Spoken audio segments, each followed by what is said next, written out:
एकदम अंधेरी रात थी। आसमान में ऐसे बादल छाए थे जैसे कोई गहरा राज छिपा हो। पेड़ों के पत्ते भी हवा में ऐसी सरसराहट कर रहे थे मानो कोई बुरी खबर कानाफूसी कर रही हो। दूर कहीं धुंधली चांदनी में एक पुरानी टूटी फूटी हवेली बड़ी डरावनी लग रही थी। उसके गिरे हुए बुर्ज, लटकते दरवाजे और अंधेरी खिड़कियां जैसे सदियों पुराने किसी श्राप और अनकही कहानियों को अपने अंदर समेटे हुए थी। उस जगह पर कदम रखने का ख्याल ही रोंगटे खड़े कर देता था। अंजलि और रोहन अपनी गाड़ी से उस डरावनी जगह के पास पहुंचे। देख रोहन, आखिर आ ही गए हम यहाँ। यही है वो भूतिया हवेली जिसके बारे में पूरे गांव में डर फैला हुआ है। अंजलि, सच में तुझे यहाँ आना इतना जरूरी था क्या? मैंने सुना है इस जगह पर बुरी आत्माओं का बसेरा है। जो भी यहाँ जाता है कभी लौट कर नहीं आता है।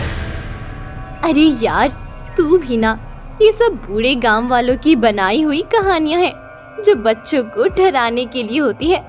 मुझे तो इसमें कुछ रोमांचक लग रहा है। असली भूतिया जगह का अनुभव करने में क्या बुराई है। चल अंदर चलते हैं और देखते हैं इन बातों में कितनी सच्चाई है। अंजलि ने अपने गाड़ी का दरवाजा खोला और बाहर निकली। उसके चेहरे पर डर का कोई निशान नहीं था, बल्कि एक अजीब सी उत्सुकता और चुनौती का भाव दिख रहा था। रोहन हालांकि बिना मन के गाड़ी से उतरा। उसके कदम जमीन पर भारी पड़ रहे थे, जैसे कोई अनदेखी ताकत उसे पीछे खींच रही हो, इस भयानक जगह के अंदर उसे जाने से रोक रही हो। हवेली का बरामदा एक खौफनाक मंजर दिखा रहा था। हर तरफ धूल की मोटी परत जमी हुई थी और मकड़ी के जालों ने हर कोने को अपनी गिरफ्त में ले लिया था। टूटी हुई कुर्सियां और मेजें ऐसे बिखरी पड़ी थीं जैसे किसी बड़े झगड़े के बाद छोड़ दी गई हों। हवा में नमी और एक अजीब सी सड़ी हुई गंध थी जो किसी दबी हुई मौत की याद दिला रही थी। हर चीज पर एक वीरान और भयानक बीते हुए कल की गहरी छाप थी जो इस जगह की चुप्पी को और भी डरावना बना रही थी। वाह, मानना पड़ेगा, ये जगह सच में भूतिया लग रही है, बिल्कुल वैसी जैसी मैंने सोची थी। अंजलि, मेरा दिल बहुत तेजी से धड़क रहा है। मुझे यहाँ से बहुत डर लग रहा है। मेरा मन कह रहा है हमें यहाँ से वापस चले जाना चाहिए। यहाँ कुछ ठीक नहीं लग रहा है। अंजलि ने रोहन की बात पर ध्यान नहीं दिया और एक बड़े जंग लगे हुए दरवाजे की तरफ बढ़ गई। दरवाजा बरसों से बंद था। हवेली का मुख्य हॉल तो और भी ज्यादा डरावना लग रहा था। दीवारों से पेंट ऐसे उखड़ रहा था जैसे कोई भयानक बीमारी लग गई हो। पुरानी धूल से भरी तस्वीरें दीवारों पर टेढ़ी लटकी हुई थीं और उनकी आंखों के शीशे अंधेरे में अजीब तरह से चमक रहे थे, मानो वे उन्हें घूर रहे हों। छत से एक बड़ा सा मकड़ी के जालों से लिपटा हुआ झूमर लटका हुआ था जो हवा के हल्के झोंके से भी धीरे धीरे हिल रहा था, एक भयानक लटकते हुए भूत की तरह। ऐसा लग रहा था मानो ये हॉल किसी भयानक नाटक का मंच हो जिसके सारे कलाकार अब गायब हो चुके थे, लेकिन उनकी डरावनी मौजूदगी अभी भी हवा में महसूस की जा सकती थी। अचानक हॉल में एक तेज कर्कश आवाज आई, जैसे कोई भारी चीज जमीन पर गिरी हो। लकड़ी के टूटने की तीखी आवाज उनके कानों में गूंज उठी, जिससे वो पूरी तरह से डर गए। ये क्या था? हे भगवान! मुझे नहीं पता, शायद कोई जानवर होगा जो अंदर भटक गया हो, लेकिन ये आवाज बहुत अजीब थी। वे दोनों डरते हुए हॉल में आगे बढ़े। अंजलि की टॉर्च की रोशनी एक अंधेरे कोने पर रुक गई। वहां एक बूढ़ा चौकीदार बैठा हुआ था। उसकी पीठ उनकी तरफ थी, लेकिन जैसे ही उसने धीरे से अपना सर घुमाया, उनकी नजर उसकी भयानक आंखों पर पड़ी। उसकी आंखें पीली और डरावनी थी, मानो उनमें बरसों का दर्द और बुराई भरी हो। उसकी मौजूदगी इस वीरान और भयानक जगह पर और भी रहस्यमयी और खौफनाक लग रही थी। आप कौन हैं? क्या आप यहाँ रहते हैं? बूढ़े चौकीदार ने कोई जवाब नहीं दिया। उसने बस अपनी भयानक पीली आंखों से उन्हें घूरा, मानो उनकी आत्मा की गहराई तक झांक रहा हो। उसकी चुप्पी किसी गहरे छिपे हुए खतरे का इशारा कर रही थी, जो किसी भी पल सामने आ सकता था। अंजलि, मुझे यह बिल्कुल ठीक नहीं लग रहा है। हमें यहाँ से अभी चले जाना चाहिए। इस आदमी की आंखें, उनमें कुछ भयानक है। इससे पहले कि वे मुड़ पाते और भाग पाते, बूढ़े चौकीदार ने एक भयानक अमानवीय हंसी हंसी। ये हंसी हॉल के दीवारों से टकराकर गूंज उठी और उनकी रूह तक कांप गई। ये किसी जिंदा इंसान की हंसी नहीं थी, बल्कि किसी नरक की आत्मा की भयानक आवाज थी, जो सदियों से इस हवेली में कैद थी। अंजलि और रोहन उस भयानक हंसी से डरकर अंधेरे में भागते हुए एक कमरे में घुस गए और जल्दी से दरवाजा अंदर से बंद कर लिया। कमरा पूरी तरह से अंधेरा था, इतना अंधेरा कि अपनी उंगलियां भी मुश्किल से दिखाई दे रही थीं। हवा भारी और ठंडी थी, मानो किसी मौत की सांस हो। वो कौन था? उसकी हंसी? मुझे नहीं पता, लेकिन उसकी हंसी वो बहुत भयानक थी। मैंने ऐसी आवाज पहले कभी नहीं सुनी। अचानक कमरे में ठंडी हवा का तेज झोंका आया, मानो किसी ने दरवाजा खोल दिया हो, लेकिन दरवाजा तो अंदर से बंद था। उन्हें ऐसा लगने लगा जैसे कोई अनदेखी ताकत उनके बिल्कुल पास खड़ी है, उनकी सांसों को महसूस कर रही है। अंजलि, मेरा शरीर सुन्न हो रहा है। मुझे ऐसा लग रहा है जैसे यहाँ कोई और भी है। मैं उसे महसूस कर सकता हूँ। अंजलि ने डरते हुए अपनी टॉर्च जलाई और कमरे में रोशनी की, लेकिन वहां कोई नहीं था। सामने का नजारा खाली था, लेकिन डर का भयानक एहसास अभी भी हवा में तैर रहा था। उनकी नसों में ठंडे पानी की तरह वो दौड़ रहा था। तभी दरवाजे पर एक भयानक परछाई दिखाई दी, जो धीरे धीरे बड़ी होती जा रही थी। परछाई किसी भयानक अमानवीय आकार की थी, जिसके लंबे नुकीले नाखून थे और अंधेरे में चमकती हुई लाल आंखें थी।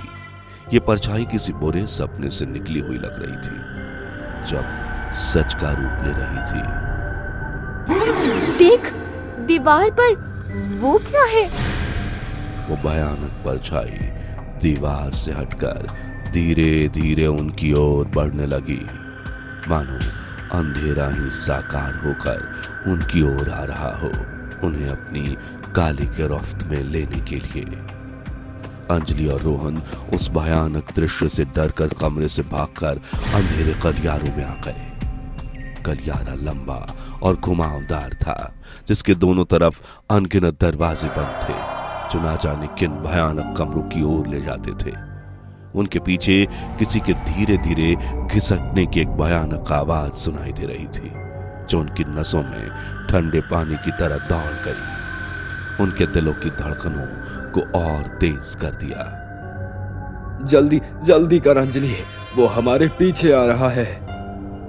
वो अंधेरे में लड़खड़ाते हुए भागे, हर पल पीछे मुड़कर देखने से डर रहे थे। उन्होंने एक दरवाजे की ओर जोर से धक्का दिया और अंदर घुस गए। वे जिस कमरे में घुसे थे वह एक पुराना और अस्त व्यस्त रसोई घर था। बरसों से इस्तेमाल न होने के कारण यहाँ हर तरफ धूल और गंदगी फैली हुई थी। पुराने जंग लगे हुए बर्तन इधर उधर बिखरे पड़े थे।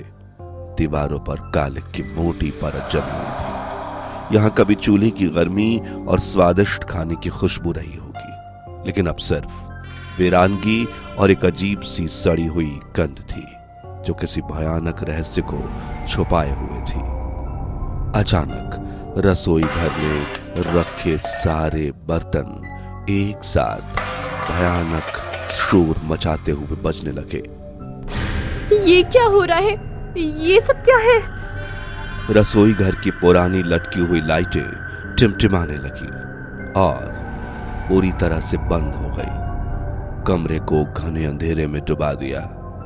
अब अंधेरे में उन्हें धीमी फुसफुसाहट सुनाई दी जो हर कोने से आ रही थी।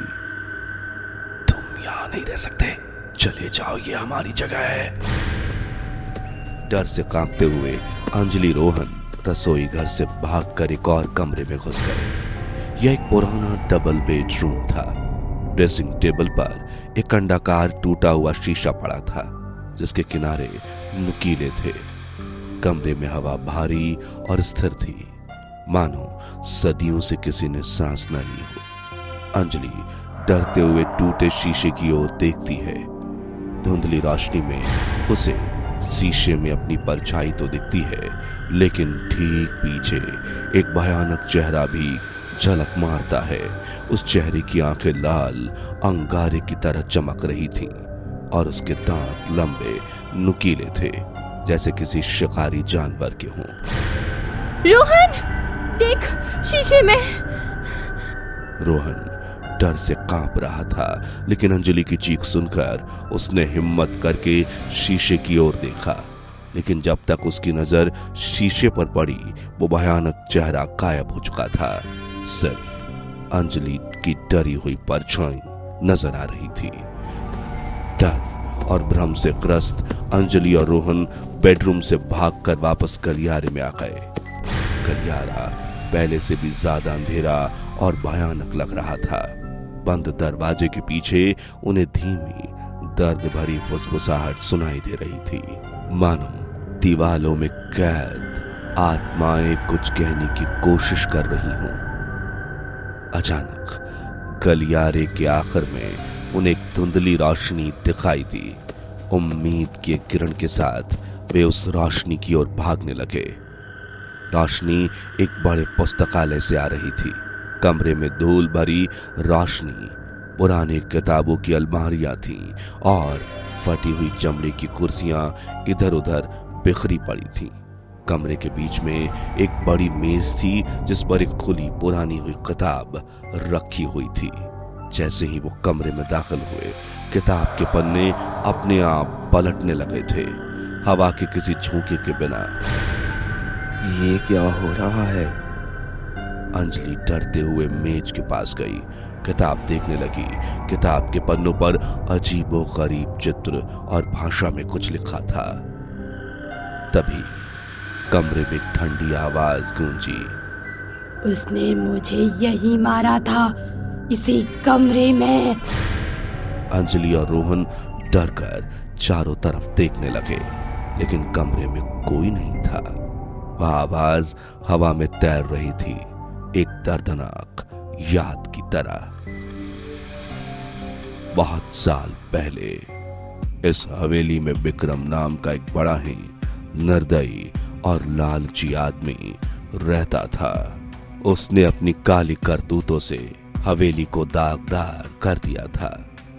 नजारे में विक्रम दिखाई देता है जो एक जवान लड़की को जबरदस्ती पकड़ रहा है। लड़की रो रही है और उसे छोड़ने की मिन्नत कर रही है। विक्रम उसकी बातों पर ध्यान नहीं देता, उसे घसीटकर पुस्तकालय के कोने में ले जाता है। छोड़ दो मुझे, प्लीज छोड़ दो। अब तू कहीं नहीं जा सकता। विक्रम लड़की पर चाकू से वार करता है। लड़की की चीख हवा में गूंजती है और फिर शांत हो जाती है। विक्रम ने उस बेचारी लड़की की जान ले ली थी, और उसकी आत्मा हमेशा के लिए इस हवेली में भटकती रही। उसकी दर्द भरी चीखें आज भी रात की खामोशी में सुनाई देती हैं, उन लोगों को डराती हैं जो इस शापित जगह पर कदम रखने की कोशिश भी करते हैं। उस लड़की की आत्मा को शांति नहीं मिली थी और उसकी बेचैनी इस हवेली की दीवारों में हमेशा के लिए कैद हो गई। अंजलि और रोहन इस भयानक रहस्य को जानकर डर से कांप रहे थे। उन्हें अब समझ में आ रहा था कि हवेली में क्या हो रहा है। वह बूढ़ा चौकीदार, वो भयानक परछाई और अब उस लड़की की दर्द भरी आवाज, सब उस भयानक रात की गवाही दे रहे हैं। हमें यहाँ से भागना होगा, अभी यह जगह हमें मार डालेगी। वो लड़की, उसकी आत्मा। अंजलि और रोहन अंधेरे में लड़खड़ाते हुए वापस हॉल में आ गए। बूढ़ा चौकीदार अभी भी वहीं खड़ा था, लेकिन अब उसके आसपास धुंध और भी घनी हो गई थी, मानो वो किसी दूसरी दुनिया से आया हो। उसकी पीली आंखें अंधेरे में चमक रही थीं, जैसे नरक के दो जलते हुए अंगार हों। तुम मेरी हवेली में घुसने की हिम्मत कैसे कर सकते हो? अब तुम कभी यहाँ से वापस नहीं जा पाओगे। यह हवेली अब तुम्हारी कब्र बनेगी। उसकी आवाज हॉल में गूंजती दीवारों से टकराती है। एक भयानक प्रतिध्वनि ये पैदा करती है जो उनके कानों के पर्दे फाड़ रही थी। धुंध धीरे धीरे एक भयानक आकार लेने लगती है। एक लंबी काली आकृति जिसकी चमकती हुई लाल आंखें और नुकीले खून से सने हुए नाखून। यह आकृति अंधेरे से ही बनी हुई लग रही थी। वो भयानक आकृति अंजलि की ओर बढ़ती है और अपने भयानक नाखून फैलाकर मानो उसकी आत्मा को चीर डालने के लिए तैयार हो। तभी हॉल के कोने से दर्द भरी लड़की की आवाज सुनाई देती है। चले जाओ यहाँ से, चले जाओ। ये अब भी खतरनाक है, लेकिन तुम बच सकते हो अगर तुम जल्दी करो। उस आवाज को सुनकर भयानक आकृति थोड़ी देर के लिए रुक जाती है, मानो किसी दर्दनाक याद से जकड़ गई हो। उसकी चमकती हुई लाल आंखों में एक पल के लिए दर्द और भ्रम दिखाई देता है। चले जाओ यहाँ से, चले जाओ। ये अब भी खतरनाक है, लेकिन तुम बच सकते हो अगर तुम जल्दी करो। अंजलि उस पल का फायदा उठाकर रोहन को जोर से पकड़ती है और घसीटते हुए हॉल के मुख्य दरवाजे की ओर भागती है। दरवाजा अभी भी थोड़ा खुला हुआ था। तुम मुझे छोड़कर नहीं जा सकते, मैं तुम्हें पकड़ लूंगा। जैसे ही वो दरवाजे से बाहर निकलने वाले होते हैं, एक ठंडी हड्डी जैसी उंगली अंजलि के पैर को पकड़ लेती है। वो नीचे देखती है और उस बूढ़े चौकीदार के कंकाल जैसे हाथ को देखती है जो जमीन से निकलकर उसे पकड़ रहा है। रोहन जा, मुझे छोड़ दे। नहीं, मैं तुझे नहीं छोड़ूंगा। रोहन अंजलि को खींचने की कोशिश करता है, लेकिन बूढ़े चौकीदार की पकड़ बहुत मजबूत होती है। तभी उस लड़की की आवाज फिर से सुनाई देती है, इस बार पहले से ज्यादा ताकतवर। उसे छोड़ दो, ये तुम्हारी जगह नहीं है। उस आवाज के साथ ही बूढ़े चौकीदार का हाथ जलने लगता है और वो भयानक चीख मारकर अंजलि का पैर छोड़ देता है।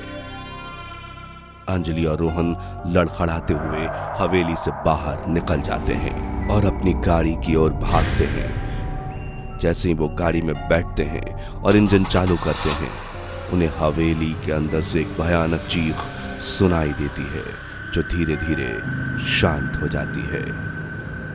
भगवान का शुक्र है कि हम बच गए।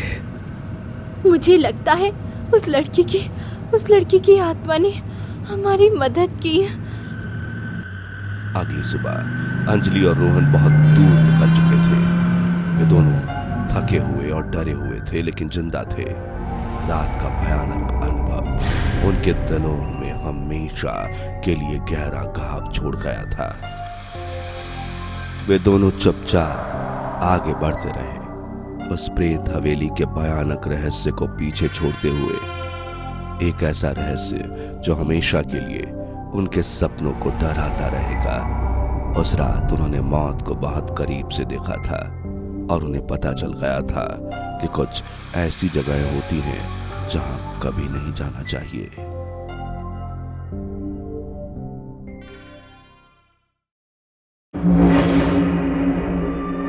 अगर आपको यह स्टोरी पसंद आया तो हमारे चैनल को सब्सक्राइब कीजिए। धन्यवाद।